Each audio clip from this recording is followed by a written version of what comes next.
my preparation, how walking, it's like getting back to life. I mean, I think finding a team that you can really trust is so crucial. You build a community of people that you can call and work for. Never allow the fear of failure to prevent you from engaging in your full life. And that's what's the most important thing.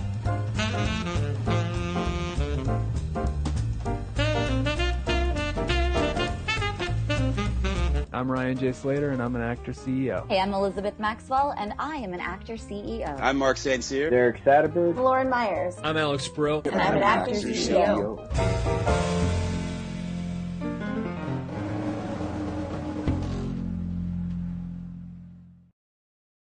Hey, what is up, everybody?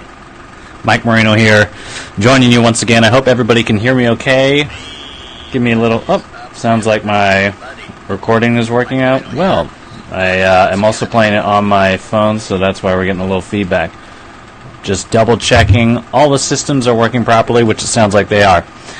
So, hey, thanks for joining me once again on the page, in the group, and of course on the podcast. We just released a couple days ago Molly Mahoney's show, number 54. She was a great guest. She is an insane businesswoman, and she has an incredible amount of information regarding social media and getting yourself out there and building a brand for yourself and building, most importantly, a social media presence, boosting your visibility, engaging your audience in a way that really makes it something that's easy for you, and also something that creates just this wonderful brand that you can get out there and really start making something for yourself, even when you're not actually working on a project in front of the camera or anything like that. She works with businesses, but she's also a performer. She's an alum from Chapman University, which is where I got my undergrad degree, and she's got a lot of great stuff out there. So definitely follow her. It's called The Prepared Performer, and you can find it, of course, online, but also on Facebook. She's a Facebook wizard, so if you have any questions about that, hit her up. Anyway, I'm super excited, so definitely check that out on the podcast. And the other thing I wanted to point out, I've got a buddy of mine, Spencer Streno. He was also, I interviewed him on the podcast because he has a really unique business, very clever dude. He's a not only an actor, but also a composer and wizard when it comes to composition and rearranging music scores. So he has built a business called Build-A-Book, in which he builds audition books for musical theater performers. So any musical theater performers out there, give a shout out in the comments, give me a thumbs up, because you know exactly what it's all about when you need to be going to auditions constantly. But depending on the type of audition, whether it's a pop rock is what they're looking for, whether it's ballad songs that they're looking for, whether it's classical musical theater that they're looking for, oftentimes, and actors run into this problem too, but definitely musicians and musical theater performers run into this problem more often.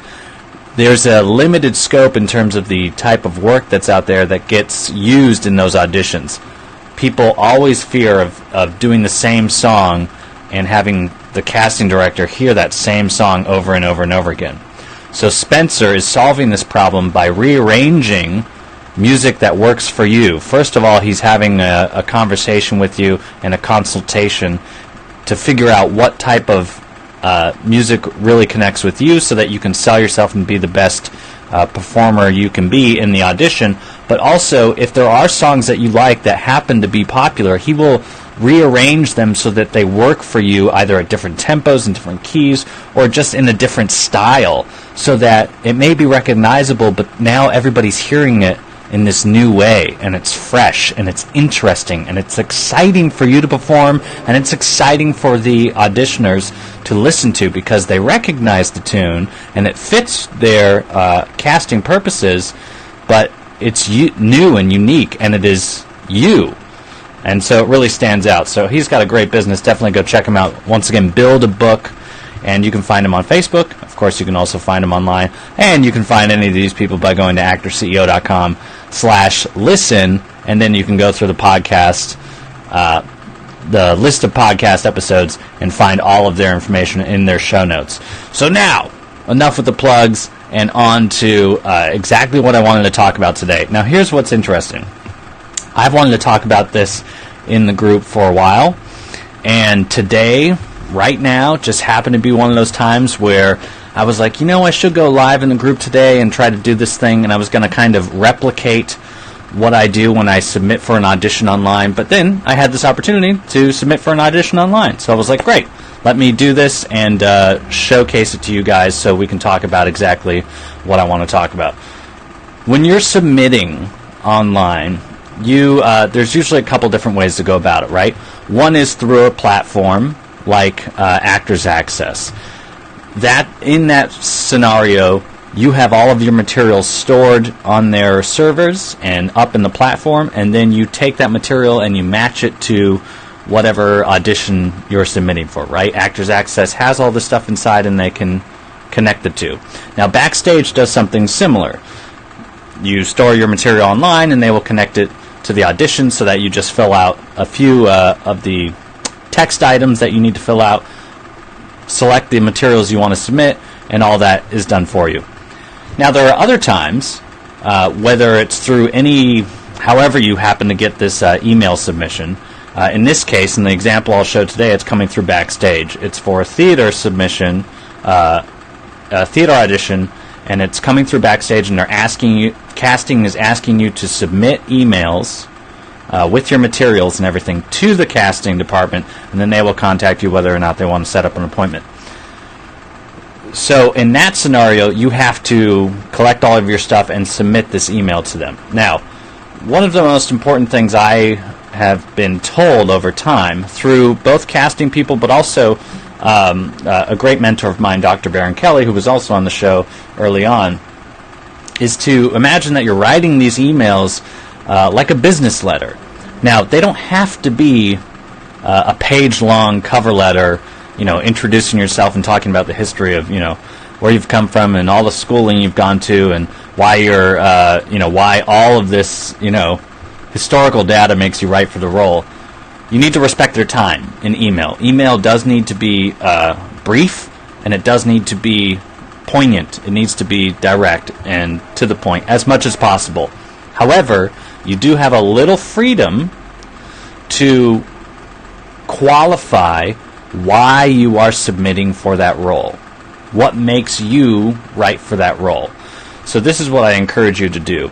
Spend time thinking about the skill sets that you have, and maybe if there are reviews about you online that people can find, you can, or any sort of social proof, let's say anybody who's reviewed something in a blog or whatever and has come and seen a performance that you've done and said something nice about you, something valuable about you, and highlighted your performance, you can drop some of those in if they fit what you're submitting for, right?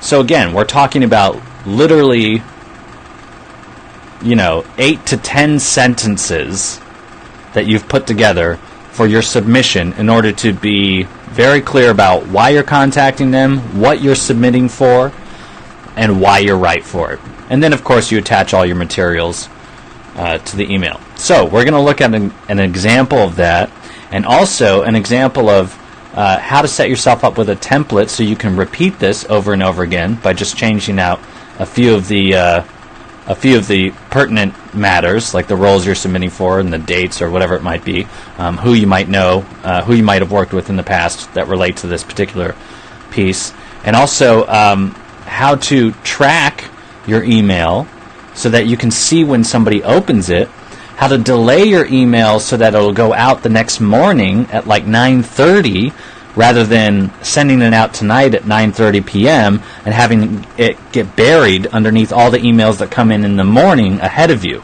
So you can make sure that you can send your email out by scheduling it so that it's popping up in their inbox when they're most likely looking at their email, which is right there in the top of the morning. Let's see, anything else? I think those are the big major points. Oh, and how to make sure your materials work really well inside of email. So all that said, let's jump over to our screen share here and take a look at, let me set myself up, take a look at all of these exciting things that I just told you about. All right, here we are. So here we are in my email that I submit from all my casting stuff from. This is me as Mike Moreno, and in this case, we're looking at a past submission to McCorkle Casting. So I've had the pleasure of going into McCorkle and getting called back and stuff like that with them through emails like this. So right now we're going to look at the breakdown of what I'm submitting for. So this is a company called Fiasco Theater. They're a great theater company here in New York City. They do also productions outside of New York City, like in D.C. They tour around and stuff like that, but they're a great classical theater company. It would be amazing to work with them. In Twelfth Night, of course, it's a great comedy. They've got a lot of great people. I've known people who have worked for them in the past. I've spoken briefly with some of their artistic staff. I mean, they've got a great thing going, and I've followed their company for a while. So this is a great opportunity, right? And it would be fantastic to come in and just play with them. I mean, they're good people to know. So there's a few roles here, right, that they've got. They've got the breakdowns. They've got how you submit, the dates, when everything needs to be in by, and the casting email right there, right? So in this case, most of the time they're asking for equity only. So in this particular case, this applies to equity actors, but you might, as a non-union performer, you might also have opportunities to submit emails in this way, so you should pay attention. So in this case, I'm submitting directly to the casting, right? So I need to know, okay, what role am I submitting for? I'm submitting for this one, for Andrew Agucheek. And now I'm going to take that email, and I'm going to open it up in my email program. I use Gmail. Let's make this full screen, or at least a little bit bigger.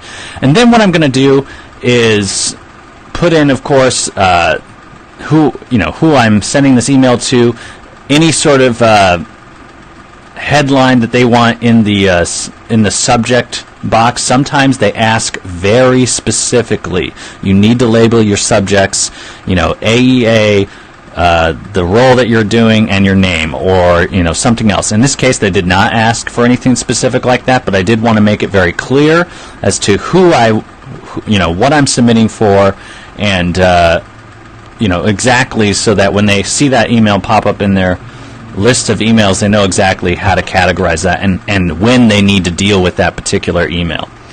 Okay, again, we're respecting their time, right? We respect that email needs to take as little of their time as possible and be very clear. So then we come to the text of the email, right? Now, this text here, of course, we've got the intro to who I'm talking to. I always like to reference that I'm talking to a team, unless there is somebody specific that I'm supposed to be emailing, then of course I will have that person's name in there. But I know that maybe not always is the head person, is Stuart or Whiteley, actually reading this particular email. So I do like to acknowledge that there's a team member who may be opening this email and may be categorizing it for, a later look-see down the road by casting. So I like to acknowledge that right off the bat, right? And then, of course, I'm talking about who I am, what I'm submitting for. Actually, let's write this in right here. Usually I like to start right off with my name. Oops.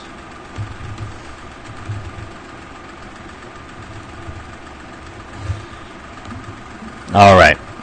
So now, of course, who I am, what I'm submitting for in the particular production that they're casting, and I'll reference some other things. Like in this case, one of the last classical auditions I went in on was for Hamlet at McCorkle Casting, in which I went to callback. So I was very excited about that, and so I'm referencing that. I'm sure they know who they are. They can always vet that if they need to, but they're probably not going to take the time to do that. But at least I've given them a little background about why I think I'm valuable for this particular submission. And now we're looking at the rest of the email, which is more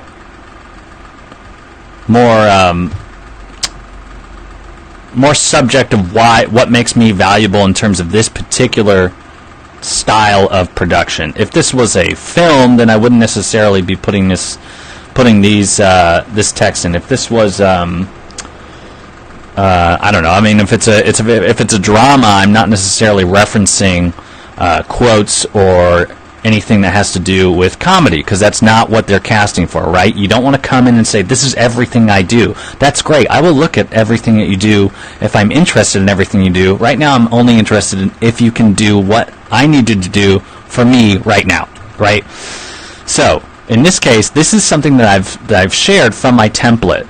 And so is this top part too, actually. But this is, I bring endless energy and skill for cleverly crafted dialogue and the ability to ground the role in deep feeling. Like a cross between Eric Bogosian and Tim Curry, my performances have elicited press quotes like charming for close to 2 hours, funny. So we got the quotes here.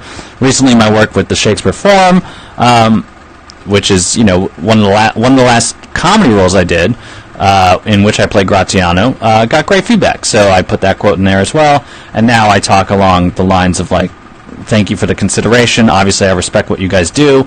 I'd love to come in. And then I reference here, we go, Zachary Fine. This is just another personal connection that I happen to have to the company.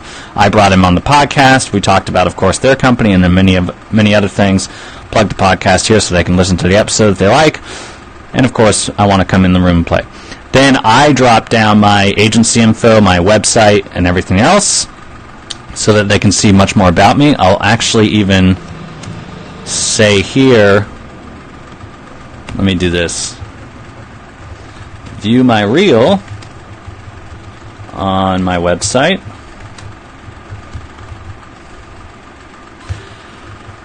That way they know the reel's there. Sometimes I'll drop a link that says view my reel here, and I'll hyperlink that.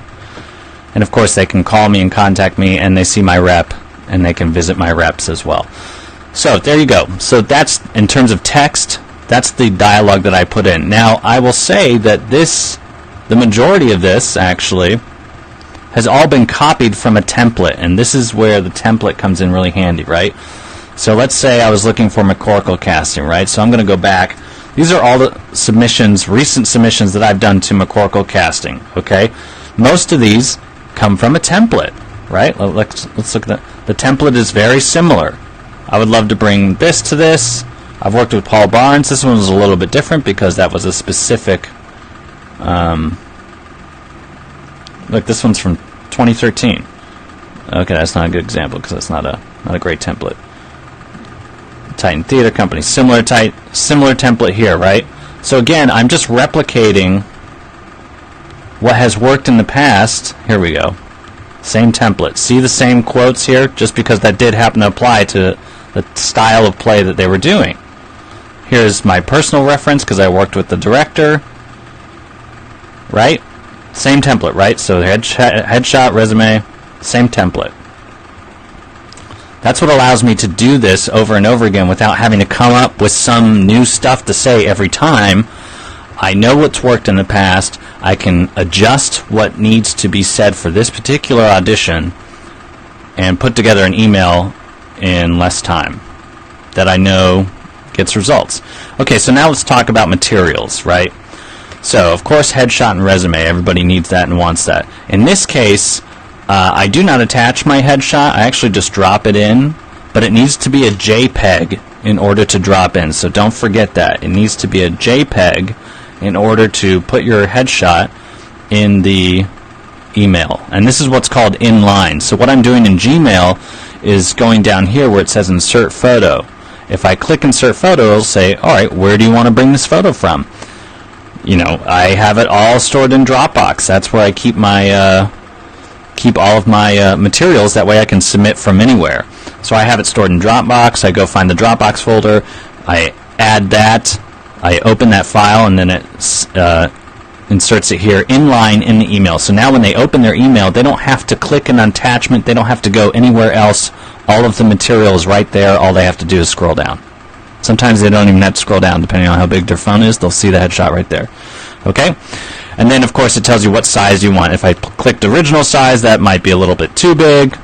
Maybe that's not necessary. They're going to ask me to bring my headshot and resume in to the audition anyway, so there's no point in giving them a full-size version of this. I can choose best fit or small if I like. In this case, best fit works.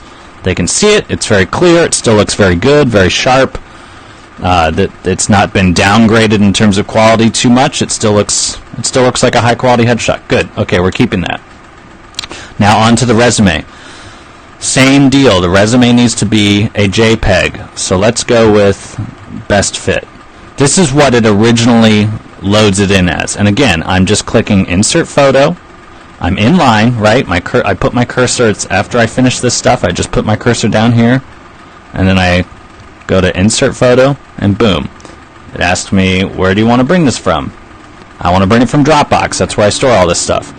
And then I insert this. Now this needs to be a JPEG, and I can put some links. If you want a link to a converter, if you want to convert your PDF to a JPEG, I'll put some links in the comments of this video. Just ask for the links. Write a comment, tell me to put the links in there. I will do it, and that way you can go online, and it's an online converter. You can just convert your JPEG straight to PDF, really quick, really free, and that, or rather the reverse of that, convert your PDF to a JPEG, and that way you have a JPEG, because you cannot do this image-based inserting with a PDF. It will not work. So that's the resume, right? Now I insert it, and it makes it this size. It's pointless, I think, to put a picture of the resume in here if they cannot read it. So then I choose original size. What that allows is that if you're on desktop and you have the email open in a way like this, where it's really big, your email screen is really big, you can actually just, again, scroll down and immediately start reading my resume. Immediately. You don't have to click and open an attachment. And if you're on mobile, maybe you have to scroll left or right on the screen in order to read the resume, but still you can start reading it automatically, and most people know where they want to go. If they're looking at the credits here on the left hand side, they'll know that they just scroll right and they can see exactly who I've worked with, who knows me, who they might know, and they can scroll to certain parts in the resume in order to get the information that they need to make the choice that they need to make. That's why I put the resume in line in the email. I've given you all the information without ever having to click out of this box. Makes sense? Also respecting their time, right? Now for the resume specifically, I do attach it, because sometimes, in this case it's the JPEG, so it's the same resume that they're looking at right here. Sometimes they like to print that particular piece of information out. Most of the time they will not print a headshot out, because that's a lot of ink. And nobody wants to do that. But sometimes they will print a resume out, and they can print that out in black and white, and nobody cares about the pictures, they just care about the credits and the information. So sometimes that gets printed out and handed around the office or whatever. I want to give them the option to do that, and sometimes attaching a file helps them do that. Attaching a PDF or a JPEG or something like that with the resume data in there helps them do that. So I like to give them that attachment as an alternative. So now this email is all set, ready to go. So let me just check back in. So now we've done a couple of things. The Dropbox thing I do want to mention. If you use Google Drive, like if you're using Gmail, you should use Google Drive to store your three things in. One, your template, your email template. Hey blank, or good morning blank, or hi blank, I'm so and so, and I'm submitting for blankety blank. This is why I'm right for this role. This is what I've done in the past that makes me right for this role. Here's some things that somebody has said about me when I've done roles like this. I would love to come in and play around with your thing, or I'd love to have the chance to work with you guys and in the room, yada yada. Boom, information, that's it. Now you have that template. That's the template that you can manipulate each and every time you have a role to submit for. Okay? So that's your template that you're storing in whatever storage device that you're using. And again, I highly encourage you, Dropbox or Google Drive or iCloud, anything that you can access from your phone, so that if you happen to be on the subway or you're out having lunch or you're out in the world and you see an audition notice come by, you can immediately start submitting for it. You don't have to spend time writing it, text or anything like that. Immediately, you can just click, drag and drop, and boom, you're ready to go and you're submitting for something. That's being a professional, right? That's being in control of what you can be in control of and forgetting about the rest. So number 2, you want to have your headshot in there, of course. You want to have your headshot in there, I think, in 2 different formats. One, a very nice, big, printable format so that if you need to print your headshot on the fly, you have a very good, high-quality image so that you can do that with. It's not the most ideal scenario, but if you need to do that, then you have that. And 2, have a much smaller image. Much smaller, a JPEG, like I have here in the email, that is, a few hundred kilobits in size or whatever it needs to be, but much smaller. It can fit in an email. It doesn't take up much space. Doesn't take any time to load when you view it on a screen or in an email. And that's ready to go for email submissions. And 3, your resume. Like I said, have it in PDF form and have it in JPEG form. Again, in a size that fits in the email, ready to go. You can use a free converter online, convert it from PDF to JPEG, but have both, and that way you're good to go. Once you have all that stuff stored, you can submit from anywhere, anytime. Boom, now you're in control of your career, right? Alright, so that's what I do in terms of seeing an opportunity and jumping on it. Now, what is it? It's 10 o'clock at night, right? If I submit this email right now, it immediately will start getting buried by all the other submissions and all the other emails that are coming in from now until whenever somebody opens their inbox tomorrow morning, right? So, I'm banking on the fact that around 9:30 or so, they'll probably start getting in and checking their email.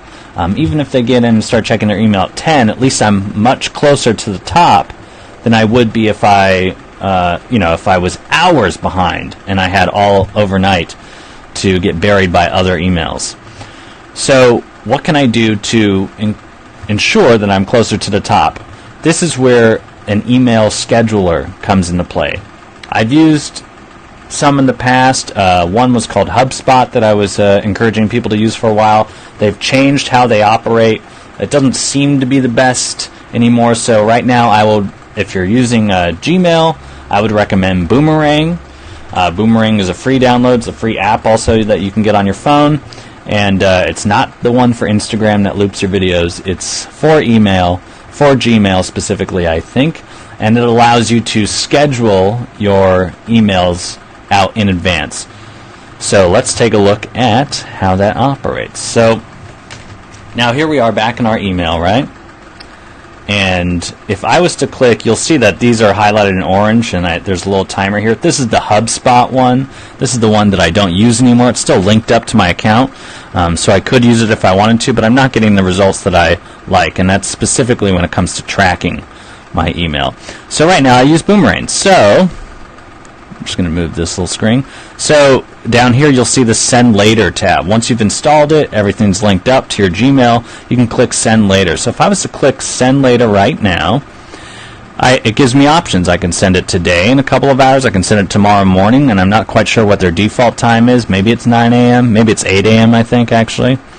Tomorrow afternoon, or in a few days or whenever, right? So this is very handy, especially if you want to, if you know you're going to be responding to somebody, let's say outside of the audition submission scenario, if you're going to be responding to somebody and you want to touch base with them again in a week, you can write that email while you're thinking about it, schedule it, and know that it's going to go out in a week.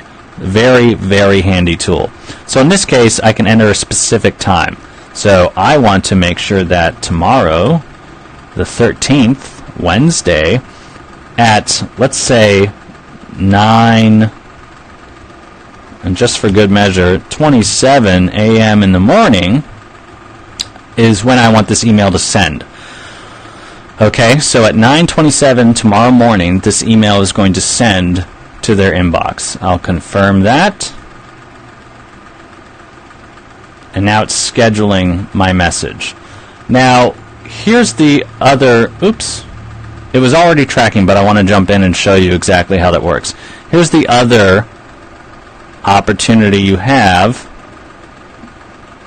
Let's go to Boomerang Outbox. See, this is ready to go for 9:29 tomorrow. So I've clicked tracking, and I don't know, we won't see it here, so maybe I'll open another email just to show you. Okay, so here at the bottom where it says Send Later, right next to it there's this little envelope with a question mark. It says request read, receipt, and track clicks. What that's allowing me to do is put what's called a pixel in this email. I assume they're using a pixel. And what that does is it tracks this email. So that means that this is the email that they will see. And when they open it, the minute that they open it, Boomerang will track that and send a message to me saying, hey, so-and-so opened your email. That is huge. That is huge. And I'm going to jump on camera just again to tell you that that is huge. All right? Most of the time, 99% of the time, we don't have any control over what happens when we do submissions. Like if our agent's doing the submission, I don't know. I don't know what's happening if people are reading stuff, how people are looking at my things. I don't know. Right? 90% of the time, we're sending stuff out there and we have no feedback on whether somebody is engaging with it or not. If you mail something to somebody, you have no idea what happened to it. In this particular case, this particular technology allows us to at least get the feedback that I know that this person opened this email.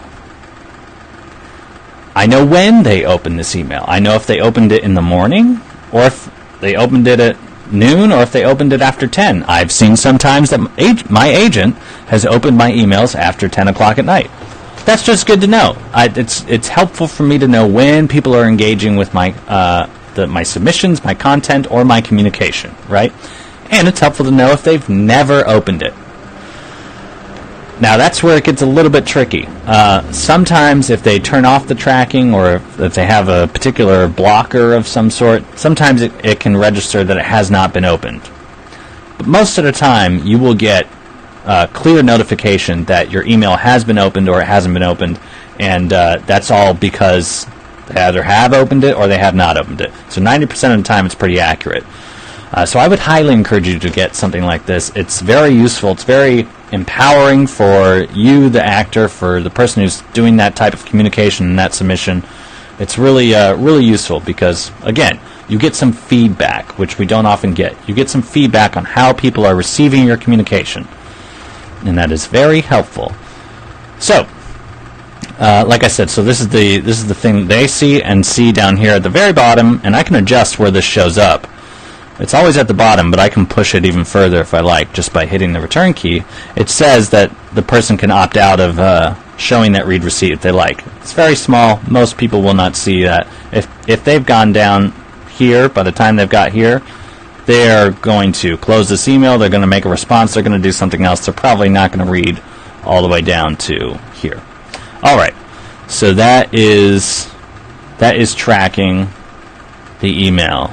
Now, who here knew... Oh, I'm sorry. I wasn't showing you.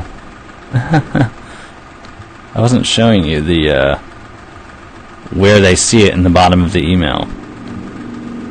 Sorry, just for consistency's sake. What I was talking about was here's the email that they see, and Boomerang specifically, not all programs do this, but Boomerang does, says the sender has requested a read receipt. If you do not wish to provide one, click here. And what I was saying was you can adjust where you put that in the email. Boomerang always drops it down to the bottom of the email, but if I just keep hitting the return key, I can push that text lower and lower. In this case, I've pushed it below here, so I'm assuming that by the time they get here, they probably won't need to scroll down and see that. And even if they do see it, they may not even know what it means, and they may decide to not opt out of it at all anyway. So that, again, what that helps me with is that ensures my tracking is intact, because by default it will track it, and I get to see if they've opened it, and also, guys, I get to see if they've clicked any of these links. It will tell me if they've clicked any of these links. If they've opened my email, that's one thing. If they've clicked my podcast link, that's another thing. If they click my podcast link and my website link to see my reel, that's another thing. If they've done all that and they've clicked my agent's email and my agent doesn't get back to me, I'm going to send my agent an email and say, hey, what's going on with Fiasco? You know, we talked to them. I reached out to them. Can you reach out to them? I saw that they were very engaged with my communication. All right, so again, very powerful tool, very useful for us in this business where 90% of the time we don't get that type of feedback. So throw out in the comments, give me a thumbs up if you think that this tracking tool is really useful, and if you've got some ideas about how to use it, and if you think it's going to help you when you do your submissions through email like this. I know it has helped me a lot.